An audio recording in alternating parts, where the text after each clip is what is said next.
Christmas Eve, 1944. The Ardennes forest lay under a heavy blanket of snow, silent except for the distant rumble of engines and the faint creak of armored vehicles. Oberst Minrad von Locher, commander of the Second Panzer Division, crouched over a flickering map inside his command half-track. The flashlight painted ghostly shadows on his face, highlighting the deep lines carved by months of unrelenting campaigns: Normandy, the Eastern Front, and the relentless push west. On paper, Locher commanded one of the most formidable formations Germany could muster. Panther tanks with 75mm long-barreled guns capable of piercing 3 inches of armor at 2,000 yards, veteran crews honed by years of brutal combat, and the concentrated weight of Germany's last mechanized offensive. The plan was audacious: drive west through the Ardennes, cross the Muse River, and open the roads to Antwerp. But on the ground, reality was about to shatter every calculation. December 16, 1944, 0530 hours. The Ardennes erupted in a thunderous crescendo. 1,400 German artillery pieces unleashed simultaneous barrages along an 80-mile front, the largest the Western Allies had faced since D-Day. American defenses, thinly held by tired, inexperienced divisions still recovering from the brutal Shermans Forest campaign, were pulverized in minutes. Locher Division surged forward, part of General Heinrich von Luttwitz's 47th Panzer Corps. Their mission? Punch through the 28th Infantry Division, seize the Muse River bridges intact, then race north to Antwerp. Speed was paramount. The Germans depended on capturing fuel depots because their synthetic plants were largely destroyed by relentless 8th Air Force bombings. At first, the plan seemed flawless. By December 18th, the Panthers had advanced 30 miles. By December 20th, they had bypassed Bastogne to the north, leaving that fight to other units and pressed toward the Meuse. These were not green recruits. These were men forged in the fires of Kursk, Kharkiv, and Normandy. Soldiers who knew how to maneuver fast, exploit gaps, and stay unpredictable. Every depot they had hoped to seize, Stavelot, Malmedy, and others, had been systematically evacuated or destroyed by retreating engineers. By December 17th, when Comp Gruppe Piper arrived at Stavelot, they found 3 million gallons of gasoline gone. Panthers and Tigers ground to a halt. Locher faced the same predicament. His fuel lines stretched thinner with each mile westward, his vehicles turning into vulnerable targets on the narrow, winding Ardennes roads. Then, the skies cleared. For 6 days, fog had concealed the German advance from Allied aircraft, giving them their only respite from air superiority. But on December 23rd, the clouds lifted, and with them the wrath of the Republic P-47 Thunderbolts.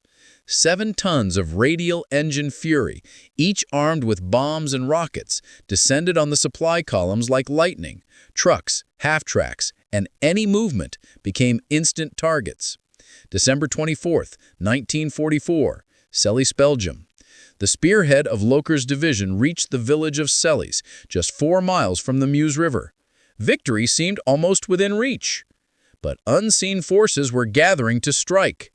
Major General Ernest Harmon, commanding the U.S. 2nd Armored Division, the legendary Hell on Wheels, received urgent orders to halt the German advance at Celles. Unlike Locher, Harmon had fuel, ammunition, and freedom of movement. 9 o'clock Christmas morning, the Americans struck. Sherman tanks maneuvered through the wooded hills, closing distance under cover, avoiding a direct frontal clash with the superior Panther guns. Above, coordinated fighter bombers dropped rockets and bombs with deadly precision. Locher's Panthers, low on fuel and unable to maneuver, became stationary targets. By noon, the destruction was systematic. Sherman platoons advanced, fired, and withdrew. If a Panther repositioned, P-47 rockets destroyed it. Infantry movements were annihilated by American artillery. The arithmetic of industrial warfare unfolded in real time. Germany could build 385 Panthers per month. America produced 2,000 Shermans. Courage, skill, or superior tanks meant nothing when the enemy could replace losses faster than they could be inflicted. By mid-afternoon, Locher's command realized the grim reality. The spearhead was immobilized. Ammunition was critically low. His men faced overwhelming encirclement. The order every commander dreads was given: destroy what could not move, retreat what could. Thermite grenades consumed engine blocks, and the forest became a graveyard of fire and steel. By nightfall, only 4 operational Panthers remained from an original 42, and 180 men survived from the 800 under his command that morning. The aftermath was sobering. 82 German armored vehicles destroyed or captured, 600 men killed or captured, and a strategic lesson etched in the snow and wreckage. Industrial power, not battlefield brilliance, dictated the outcome of modern warfare. Locher survived the war, but the memory of Sellies haunted him forever. In a British POW camp in 1946, he told American historians the moment he knew the offensive had failed, at 14:20 on December 24th, when he counted 40 Sherman tanks emerging from the forest, and knew 40 more were behind them, and 40 more after that. It was a tactical and industrial reckoning. The Panther, superior in every specification, had been rendered irrelevant by sheer production capacity. The Battle of the Bulge officially ended January 25, 1945. German losses: 100,000 casualties, 800 tanks destroyed, 1,000 aircraft lost. American losses were higher in raw numbers, but replenished within weeks. Germany's mechanized reserves had been spent, never to return. This was the lesson of Sells. Bravery and technical excellence could not overcome the relentless force of industrial power. Thanks for watching. If this story gave you a deeper perspective on the Battle of the Bulge, like this video and subscribe. We uncover the hidden stories and forgotten moments of World War II that shaped history. Where are you watching from today, and which battles or moments should we explore next? Let us know in the comments. Your engagement helps keep these histories alive. By early afternoon on December 24th, Locher's command half-track lurched through the icy Ardennes roads. The forest surrounding Sells, once a silent witness to their advance, now echoed with the roar of P-47 engines, the staccato of Sherman guns, and the twisted cries of men and machines under fire. From the observation cup, Locher could see Panther tanks, immobilized by fuel shortages, their long barrels pivoting futilely toward the advancing Americans. Each vehicle frozen in place was a death trap. Locher's radio crackled incessantly. His forward units, scattered across the snow-laden forest, reported increasingly desperate situations. One Panther had been hit by rockets, its turret blown skyward in a gout of flame. Another had thrown a track while attempting to reposition, leaving it sitting helpless as Sherman tanks circled for the kill. Infantry units, attempting to set anti-tank positions, were decimated by the combined fury of artillery and airstrikes. The Americans were not attacking blindly. Every movement was orchestrated. Combat Command A of the Second Armored Division, built around the 66th and 67th Armored Regiments, maneuvered in a textbook envelopment. Sherman platoons approached from multiple directions, advancing to firing positions and then withdrawing to avoid return fire. Behind them, waves of fighter bombers dropped rockets with surgical precision, turning narrow forest roads into corridors of fire. Locher counted the approaching American forces through his binoculars: 10, 15, 20 Shermans in the first wave. More were appearing from the tree line, each one a rolling engine of destruction. By 14:35 hours, the first engagements erupted in the northern sector of South. Panthers fired, Shermans exploded, and the dance of destruction continued. For every Panther disabled, 2 more Shermans rolled into view, a brutal demonstration of American production capacity and battlefield coordination. Even the most seasoned German crews, men who had survived the Eastern Front and Normandy, struggled to adapt. Thermite grenades were deployed on immobilized Panthers, engines consumed by white-hot fire as crews abandoned the vehicles. The forest became a charnel ground of metal and men. Locher watched a young lieutenant, decorated just weeks earlier, calmly place a thermite charge in his Panther before walking away. His face was emotionless, yet the fatigue in his shoulders spoke volumes. By 1500 hours, Locher's situation had deteriorated catastrophically. His operational Panthers were down to a dozen. By 1535, only 8 remained mobile. The encirclement tightened. Sherman tanks pushed in from 3 sides, while P-47s returned for another wave of strikes. Ammunition was dangerously low. Morale was strained. Every officer understood the arithmetic of survival and the hopelessness of their position. Locher issued the order no commander wants to give. Destroy what cannot be taken, withdraw what can. Engineers moved swiftly to prepare demolition charges. Tanks, half-tracks, and other vehicles that had been immobilized or rendered fuel-starved were systematically destroyed to deny them to the enemy. The retreat, a controlled chaos, began. Crews scrambled to consolidate remaining ammunition, fuel, and wounded personnel. The forest around Sals, once a pathway to Antwerp, became a corridor of retreat, fire, and smoke. By 1600 hours, only 12 Panthers remained operational. 15 minutes later, 8 remained mobile. Locher led the remaining combat units southeast through a narrow gap in the American encirclement. Behind them, cells burnt. Trees bore the scars of explosions, roads littered with destroyed vehicles and abandoned supplies. A grim testament to the reality of industrial warfare. Radio reports from division headquarters were clinical. Combat effective, estimated 70% vehicle losses, 41% personnel casualties. 1st and 12th SS Panzer Divisions fared similarly. Germany's last mobile reserves had been spent. 3 days later, Locher received orders to report to Field Marshal Model's headquarters. The journey eastward was a grim procession of retreating columns, limping half-tracks, horse-drawn wagons, and exhausted infantry. The offensive was collapsing, not in a dramatic single defeat, but in 1,000 small surrenders like the one at Sels. Units ran out of fuel, battalions advanced too far and were cut off, and mechanized formations disintegrated under the pressure of American production and coordination. Model's headquarters, a concrete bunker near St. Vith, was calm but tense. Staff officers moved with precise efficiency, managing the unfolding disaster. Locher was kept waiting 40 minutes before being ushered in. Model, older by at least a decade in appearance, gestured toward a map of the Ardennes, red arrows representing German advances now shortened or erased. Model understood the tactical situation. He wanted perspective, not excuses. Could the Panthers have destroyed the Shermans? Locher admitted they had inflicted casualties. At least 30 Shermans had been destroyed, but Model gestured to the map and the surrounding data. The Americans had more tanks, more fuel, more ammunition. The arithmetic was cruel. It was not skill or courage that dictated victory. It was capacity. The meeting concluded quickly. Locher left, passing signals officers posting new casualty reports. Second Panzer Division, 62% vehicle losses, 41% personnel casualties. 1st and 12th SS Panzer Divisions fared similarly. Germany's last mobile reserves had been spent. The story of Sels is more than just a battle. It's a lesson in strategy, logistics, and the brutal arithmetic of war. Imagine commanding men and machines you know are doomed by circumstances beyond your control. That was Locher's reality. If you want to continue uncovering these forgotten moments, like this video and subscribe.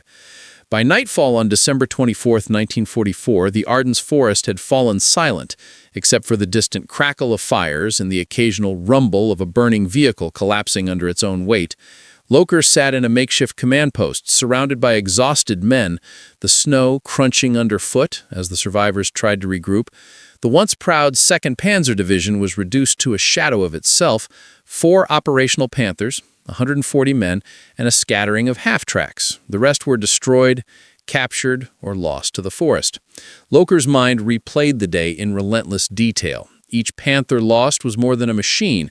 It was a trained crew of 5 men. Each abandoned half-track meant infantry stranded behind enemy lines. The arithmetic of destruction was staggering, but it wasn't just loss of equipment. It was the erosion of morale, the realization that courage alone could not save them. The Americans, with endless resources, could replace tanks and men faster than Germany could destroy them. That was the harsh reality of industrial warfare. 3 days later, Locher received orders to report to Field Marshal Model's headquarters near St. Vith. The journey eastward was a grim testament to defeat. Roads were clogged with retreating German columns, limping half-tracks, horse-drawn wagons, and exhausted infantry trudging through the snow. Every mile eastward revealed another fragment of the collapsing offensive. Battalions were missing, equipment abandoned, and morale at its lowest ebb. Model's concrete bunker stood as a fortress amid the chaos. Inside, staff officers moved with calm efficiency, cataloging losses and assessing the crumbling situation. Locher waited his turn, the cold seeping through his uniform, knowing that words alone could not convey the scale of destruction. When ushered in, he found Model older, wearier than the last time they had met. The field marshal gestured toward a map of the Ardennes, red arrows representing German advances now shortened or erased. Locher explained the events at Sels, the immobilization of his Panthers due to fuel shortages, the relentless attack by Sherman tanks coordinated with air power, and the inability of his division to maneuver. Model listened without interruption. The question was never whether the Panthers could kill Shermans. They could, and they did, but at what cost? 30 American tanks destroyed could be replaced in a week. Germany could not replace the 42 Panthers lost at Sels in months.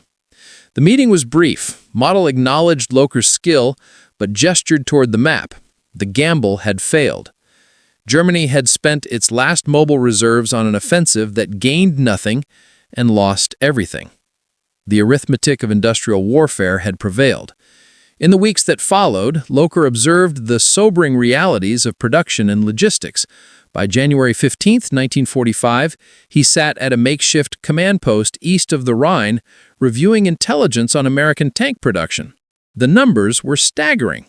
17,500 Sherman tanks produced in 1944 alone, compared to 6,000 Panthers and Panzer IVs combined. Aircraft, trucks, fuel supplies, every metric favored the Allies. Germany's bravest soldiers, their best tanks, and even their tactical genius could not overcome a systemic disadvantage in production and logistics.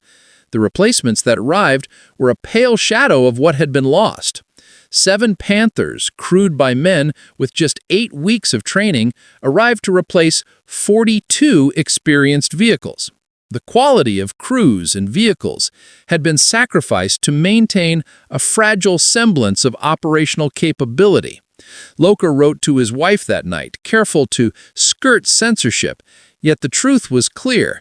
Wars are not won by bravery or technical superiority alone. They are won by the ability to produce, replenish, and sustain. The Battle of the Bulge officially ended on January 25, 1945. German losses were catastrophic. 100,000 casualties, 800 tanks destroyed, 1,000 aircraft lost. American losses were numerically high, 80,000 casualties, 733 tanks destroyed, but within weeks, every American unit was back to full strength. Germany, exhausted and depleted, could not recover. The Panthers lost at Sels, at Bastogne, and across the Ardennes represented the last mobile reserve of the Wehrmacht, shattered by overwhelming numbers and superior logistics. Locher survived the war. In 1946, sitting in a British prisoner camp, he was interviewed by American historians. They asked about Sels, the moment he realized the offensive had failed. His answer was precise. At 12:40 p.m. on December 24th, when he counted 40 Sherman tanks emerging from the forest and knew behind them were 40 more, and behind those 40 more again. They could destroy them all day, and they would still keep coming. That was when he knew. The engagement lasted just 3 hours, but its lessons echoed far beyond the Ardennes. It was the high-water mark of Germany's last offensive and a stark demonstration that tactical brilliance could not overcome industrial might. The Americans didn't need better tanks, they needed more tanks. And at Sels, on that frozen afternoon, that was enough. January 1945. The Ardennes, once alive with the thunder of armored warfare, now lay quiet under a heavy blanket of snow. The devastation left in the wake of the Battle of Celles was not just physical, it was systemic. Locher, seated in a makeshift command post east of the Rhine, sifted through reports, maps, and intelligence briefings, all telling the same grim story. The Americans were relentless. By the time Germany had committed its last mobile reserves, the Allies had already produced enough Sherman tanks to replace every loss, and then some. In December 1944 alone, American industry had rolled out thousands of tanks, trucks, and artillery pieces, while Germany struggled to keep a few hundred Panthers operational. The numbers were stark. 17,500 Sherman tanks produced in 1944 compared to 6,000 Panthers and Panzer IVs combined. Aircraft production mirrored the same imbalance: 96,000 American planes versus 40,000 German ones. For Locher, it was a bitter lesson in the reality of modern warfare. The battlefield is not just terrain and troops, it is factories, rail lines, and assembly plants. Tactical genius could win engagements, but it could not win wars where the enemy could replace what you destroyed faster than you could destroy it. The losses at Celles exemplified this principle. The Second Panzer Division, once a formidable spearhead of armored power, had been shattered in a matter of hours. Panthers immobilized by fuel shortages, infantry scattered, and supply lines destroyed, all under the unrelenting pressure of American armor and air superiority. The 82 armored vehicles lost in Celles were not just machines, they were the embodiment of Germany's remaining mechanized strength, now gone. Locher watched as replacements arrived, 7 Panthers, crewed by men with 8 weeks of training, ill-prepared for the realities of frontline combat. The contrast with his original crews, trained over months of Eastern Front combat, could not have been starker. Experience, skill, and cohesion were now luxuries Germany could no longer afford. Yet, amidst the devastation, there was an enduring sense of professional pride. Locher and his officers executed their missions to the best of their ability under impossible conditions. Every tactical decision was precise, every maneuver deliberate. But even precision and bravery were powerless against industrial disparity. The Americans didn't need better tanks, they needed more tanks, and that was enough. The wider implications were equally grim. The German army had exhausted its last operational reserves. Fuel shortages, destroyed refineries, and relentless Allied bombing meant mobility, a cornerstone of German military doctrine, was no longer guaranteed. Infantry, previously supported by mechanized divisions, now moved on foot. Horses replaced trucks. Panther tanks, once symbols of German engineering superiority, were now rare and precious commodities. For Locher, this was the central lesson of Celles, repeated across the Ardennes and soon across Germany. Wars are ultimately won not just on the battlefield, but in the factories, the supply depots, and the logistics networks that sustain armies. Courage, skill, and tactical brilliance could influence individual battles, but industrial power determined the final outcome. As the weeks turned to months, Locher reflected on the human cost. Each Panther destroyed represented a crew. Each abandoned half-track represented infantry struggling to return through hostile territory. The numbers alone could not capture the suffering, the exhaustion, the quiet despair that settled over his men. And yet, amidst the loss, the professionalism of German soldiers remained. They fought until the last possible moment, executed orders to the letter, and ensured that whatever could be salvaged was taken back east.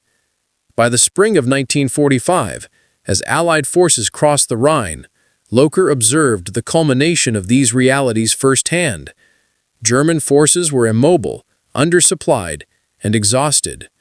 The mechanized power that had once threatened Antwerp, that had driven so deep into the Ardennes, was a ghost of its former self. The Battle of the Bulge, and particularly Celles, had proven a harsh truth. No amount of tactical skill can overcome the relentless arithmetic of industrial warfare. The story of Celles is more than a tale of tanks and tactics. It is a lesson in the reality of modern warfare. Courage, experience, and ingenuity matter, but in the end, it is the ability to produce, sustain, and replace that decides victory. December 25, 1945. The morning fog hung low over the Ardennes, and the forest was silent, almost eerily so. The snow, once pristine, was now marred by tracks of retreating vehicles, abandoned equipment, and the footprints of soldiers moving cautiously through the trees. The once proud Second Panzer Division had been reduced to a fraction of its original strength. Locher's 412 surviving men huddled in a commandeered farmhouse. Outside, the air was thick with the smell of burnt fuel, scorched metal, and gunpowder. The forest around cells bore the scars of mechanized war, Panther and Panzer IV hulls smoldering, half-tracks overturned, and abandoned ammunition crates littering the roads. Each destroyed vehicle told a story of skillful crews cut down by circumstances beyond their control, of soldiers who fought valiantly, only to be outproduced and outmaneuvered. For the survivors, there was no triumph, only exhaustion and grim reflection. The men moved quietly, tending to the wounded, salvaging what they could from the wreckage, and burning any equipment that might fall into American hands. Locher himself walked among his men, offering reassurance that rang hollow even to him. He understood the truth. The German army had gambled everything on the Ardennes offensive and lost, not in a single catastrophic battle, but in 1,000 small collapses, each a mechanical, logistical, and human failure, compounded. Inside the farmhouse, Locher read the reports again. Each casualty, each destroyed tank was a personal loss. Young Panzer commanders, decorated just weeks earlier, had perished in the chaos. Infantrymen who had fought through Kursk and Normandy now walked, barefoot in the snow, back to lines that scarcely supported them. Every step was a reminder of the relentless arithmetic of war. The enemy's ability to replace losses meant that no amount of courage could alter the outcome. Yet, even amidst despair, the professionalism of the men shone. Soldiers repaired what could be repaired, tended to comrades, and maintained discipline. They had survived an engagement that would be remembered in history books as the high-water mark of the German Ardennes offensive, a moment of tactical brilliance undone by industrial might. The juxtaposition was clear. The Panthers were superior machines, expertly handled, yet powerless against the relentless wave of American production and logistics. Locher himself reflected on the lessons of cells. Tactical skill could win engagements. Courage could hold positions.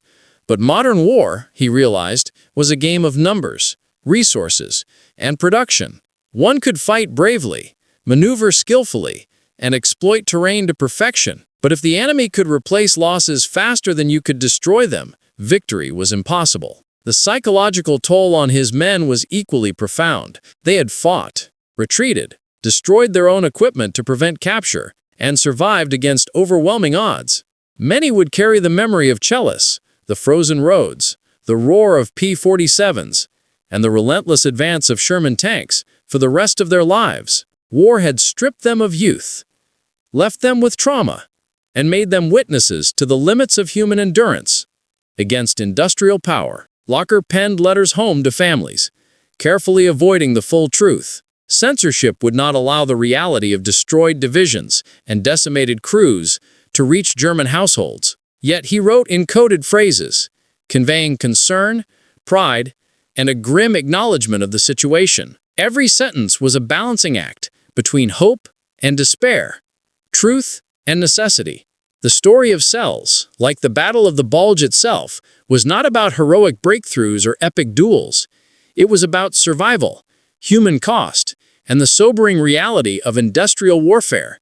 It was about the men who gave their all, the machines that burned, and the understanding that even the best could be undone by numbers, logistics, and production far beyond their control. The Battle of Cells teaches us that history is not just about strategy and tactics. It is about people, their courage, and the staggering costs of war. Every destroyed tank was a life, every abandoned half-track a story of survival. By January 15, 1945, Locher was already observing the new reality. Replacement Panthers had arrived, 7 in number, with crews hastily trained in weeks instead of months. The lesson was unmistakable. Germany's best soldiers and machines had been used up. The offensive had failed, and every future operation would be constrained by dwindling resources and exhausted manpower. Even Field Marshal Model, who had overseen the Ardennes offensive, knew the truth. He acknowledged Locher's skill and the courage of his men, but also recognized the futility of the gamble. Germany's last chance for mechanized supremacy had ended not with a single battle, but with the slow attrition of superior numbers, logistics, and industrial power. Locher survived the war, and in 1946 recounted his experiences to American military historians. When asked about the moment he realized the offensive had failed, he recalled it precisely. December 24, 1944, at 14:20 hours, when he counted 40 Sherman tanks emerging from the forest, with 40 more behind them, and knew that the Americans could replace them endlessly. That was the moment tactical skill met industrial reality, and reality won. The significance of cells and the Battle of the Bulge extends beyond numbers. It illustrates the human cost of war, the relentless pressure of logistics, and the sobering lesson that courage and ingenuity, while necessary, could not overcome the limits imposed by industrial scale. Each destroyed tank was a life. Each abandoned half-track, a story of survival. The snow had melted slightly by the end of December 1944, but the Ardennes remained a graveyard of mechanized warfare. The Second Panzer Division, once a spearhead capable of splitting Allied lines, was no more than a shadow of its former self. Germany's last mobile reserves, the cream of its armored forces, had been expended in a gamble that failed to achieve even a fraction of its intended goals. Locher, sitting in a makeshift command post east of the Rhine, reviewed reports from every sector. The numbers were stark. 62% of vehicles lost, 41% of personnel casualties in his division alone. The SS Panzer divisions had suffered similar fates. Germany's offensive, meticulously planned and brilliantly executed in its early stages, had succumbed to one undeniable truth. Industrial warfare was a war of production, not just courage. The Americans, in contrast, absorbed losses, replenished forces, and pressed forward with an inexhaustible supply chain. Sherman tanks, produced in massive numbers, replaced losses within days. Aircraft and artillery sustained the pressure. Every German tactical success, no matter how skillfully achieved, was diluted by the enemy's sheer capacity to replace men and machines. Locher understood what historians and commanders would later call the central lesson of the Battle of the Bulge. The most skilled army could not prevail against an opponent who could outproduce it. Panthers and Tigers, though superior in technology, were defeated not by lack of skill, but by logistical impossibility and industrial might. On a personal level, the psychological impact on Locher and his men was profound. They had survived the inferno at Celis, witnessed comrades burned alive in their tanks, and destroyed their own vehicles to prevent capture. Yet they had also seen the limits of human effort in war. Bravery and strategy alone were insufficient. The war was increasingly a test of production, resource management, and endurance. By January 15, 1945, Locher was already observing the new reality.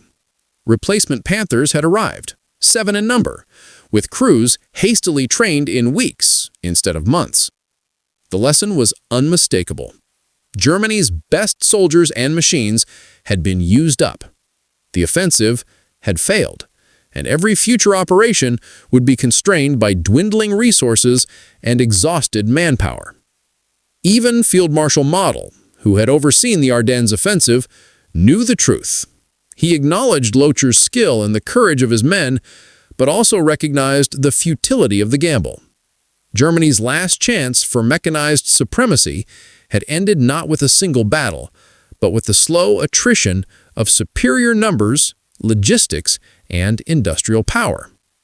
Locher survived the war and in 1946 recounted his experiences to American military historians. When asked about the moment he realized the offensive had failed, he recalled it precisely. December 24, 1944, at 14:20 hours, when he counted 40 Sherman tanks emerging from the forest, with 40 more behind them, and knew that the Americans could replace them endlessly. That was the moment tactical skill met industrial reality, and reality won. The significance of cells and the Battle of the Bulge extends beyond numbers. It illustrates the human cost of war, the relentless pressure of logistics, and the sobering lesson that courage and ingenuity, while necessary, could not overcome the limits imposed by industrial scale. Each lost Panther, each abandoned half-track, each life sacrificed contributed to a greater truth, that modern warfare demanded more than tactical brilliance. It demanded production, coordination, and relentless supply. The Battle of Cells is a story not just of tanks and maneuvers, but of men, machines, and the unforgiving arithmetic of war. It reminds us that heroism has limits, and that even the bravest soldiers can be undone by circumstances beyond their control. It is a lesson in strategy, sacrifice, and the stark realities of industrial combat. If this story resonated with you, like this video, subscribe, and share your thoughts in the comments. Which forgotten stories of courage and sacrifice should we uncover next? Your engagement allows us to continue bringing the untold truths of World War II to light.